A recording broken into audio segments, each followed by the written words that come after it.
ನಟಿ Ranya Rao case cabinet meeting ನಲ್ಲೂ gold beauty case ಸದ್ದು ಮಾಡಿದೆ. ನಟಿ ರನ್ಯಾ ರಾವ್ ಜೊತೆ ಸಚಿವರಿಬ್ಬರ ನಂಟು ಆರೋಪ ಕೇಳಿಬರ್ತಾ ಇದೆ. ಔಪಚಾರಿಕವಾಗಿ ಸಚಿವರ ಬಳಿ ಮಾಹಿತಿಯನ್ನ ಪಡೆದಿದ್ದಾರೆ ಸಿಎಂ ಸಿದ್ದರಾಮಯ್ಯ.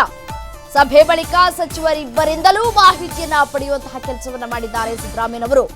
ಗೋಲ್ಡ್ ಸ್ಮಗ್ಲಿಂಗ್ ಕೇಸಲ್ಲಿ ನಮ್ಮ ಪಾತ್ರ ಇಲ್ಲ ಅಂತ ಹೇಳಿದ್ದಾರೆ ಸಚಿವರು. ಪರಿಚಯ ಇರೋದ್ರಿಂದ ನಾವು ತಪ್ಪಿತಸ್ಥರಲ್ಲ ಅನ್ನೋದನ್ನ ಸ್ಪಷ್ಟತೆಯನ್ನ ಕೊಟ್ಟಿದ್ದಾರೆ ಸಿಎಂ ಮುಂದೆ.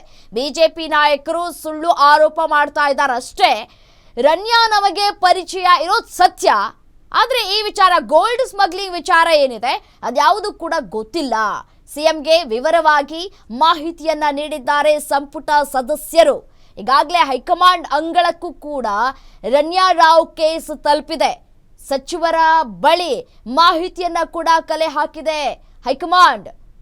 ಇದರ ಬೆನ್ನಲ್ಲೇ ಇದೀಗ ಸಿಎಂ ಸಿದ್ದರಾಮಯ್ಯನವರು ಕೂಡ ಸಚಿವರ ಬಳಿ ಮಾಹಿತಿಯನ್ನ ಕಲೆ ಹಾಕಿದ್ದಾರೆ. ಹೇಗ್ ಪರಿಚಯ ಆಕೆ, ಇದ್ರಲ್ಲೇನ್ರಯ್ಯ ನಿಮ್ದೇನಾದ್ರೂ ಕೈವಾಡ ಇದೆಯಾ, ಏನ್ ಕತೆ ಅಂತ ಹೇಳಿ ಸಿಎಂ ಕೇಳಿದ್ದಾರೆ. ಈ ಸಂದರ್ಭದಲ್ಲಿ ಇಲ್ಲ ನಮ್ಗೇನೂ ಗೊತ್ತಿಲ್ಲ, ಈ ಗೋಲ್ಡ್ ಸ್ಮಗ್ಲಿಂಗ್ ಯಾವ ರೀತಿಯಾಗಿ ಮಾಡ್ತಾ ಇದ್ಲು, ಯಾವಾಗಿಂದ ಮಾಡ್ತಾ ಇದ್ಲು, ಇದೆಲ್ಲದರ ಬಗ್ಗೆ ನಮ್ಗೇನೂ ಗೊತ್ತಿಲ್ಲ ಅಂತ ಹೇಳಿ ಸಿಎಂ ಸಿದ್ದರಾಮಯ್ಯನವರ ಬಳಿ ವಿವರವಾಗಿ ಮಾಹಿತಿಯನ್ನ ಕೊಟ್ಟಿದ್ದಾರೆ.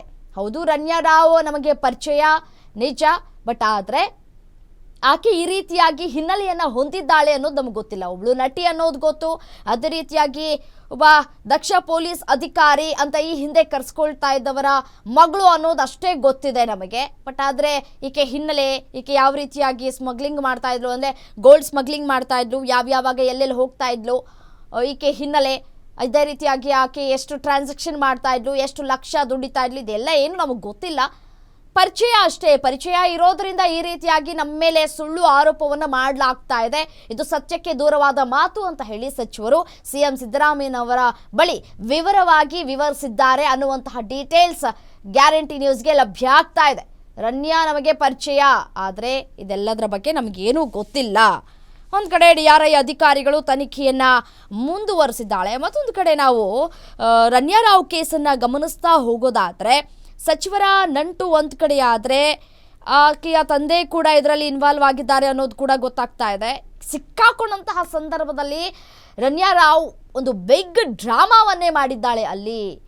ಡ್ಯಾಡಿ ಮತ್ತು ಅಂಕಲ್ಗೆ ನನ್ನ ವಿಚಾರ ಗೊತ್ತಾಗಲಿ ತಿಳಿಸಿ, ಈ ರೀತಿಯಾಗಿ DRI ಅಧಿಕಾರಿಗಳು ನನ್ನನ್ನು ವಶಕ್ಕೆ ಪಡಿಸ್ಕೊಂಡ್ಬಿಟ್ಟಿದ್ದಾರೆ, ವಿಚಾರ ಮುಟ್ಟಿಸಿ ಅಂತ ಹೇಳಿ ರನ್ಯಾ ರಾವ್ ಹೈ ಡ್ರಾಮಾವನ್ನೇ ಮಾಡಿದ್ದಾಳೆ. ಅಧಿಕಾರಿಗಳು ಕೇಳಿದಂತಹ ಸಂದರ್ಭದಲ್ಲಿ ಆಕೆ ಹೈ ಡ್ರಾಮಾವನ್ನು ಮಾಡಿರುವಂಥದ್ದು. ನೀವು ಹೊರಗಡೆಯಿಂದಂತಹ ಬಂದಂತಹ ಸಂದರ್ಭದಲ್ಲಿ ಟ್ಯಾಕ್ಸ್ ಎಲ್ಲವನ್ನ ಕಟ್ಟಿದ್ದೀರಾ ಅಂತ ಹೇಳಿ ಪ್ರಶ್ನೆ ಮಾಡಿದ್ದಾರೆ. ಹೌದು, ಎಲ್ಲವನ್ನ ಕಟ್ಟಿದ್ದೀನಿ, ಯಾವುದೂ ಇಲ್ಲ. ಯಾವುದಾದ್ರೂ ಅಕ್ರಮವಾಗಿ ಸಾಗಣೆ ಮಾಡ್ತಾ ಇದ್ದೀರಾ? ಇಲ್ಲ, ನಾನು ಏನನ್ನೂ ಸಾಗಣೆ ಮಾಡ್ತಾ ಇಲ್ಲ ಅಂತ ವಿವರವಾಗಿ ವಿವರಿಸಿದ್ದಾಳೆ. ಆ ಸಂದರ್ಭದಲ್ಲಿ ಯಾವಾಗ ಡಿಟೆಕ್ಟರ್ ನಲ್ಲಿ ಈಕೆ ಗೋಲ್ಡ್ ಸ್ಮಗ್ಲಿಂಗ್ ಮಾಡ್ತಾ ಇರೋದು ಗೊತ್ತಾಯಿತೋ ತಕ್ಷಣವೇ ಆಕೆಯನ್ನ ವಶಕ್ಕೆ ಪಡೆಯುವಂತಹ ಕೆಲಸಗಳಾಗಿತ್ತು.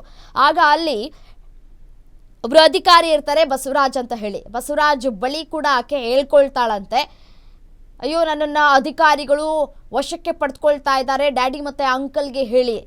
ಡ್ಯಾಡಿ ಓಕೆ, ಈ ಅಂಕಲ್ ಯಾರು ಅನ್ನುವಂತಹ ಪ್ರಶ್ನೆಗಳು ಒಂದು ಕಡೆ ಉದ್ಭವ ಆಗ್ತಾ ಇರುವಂಥದ್ದು.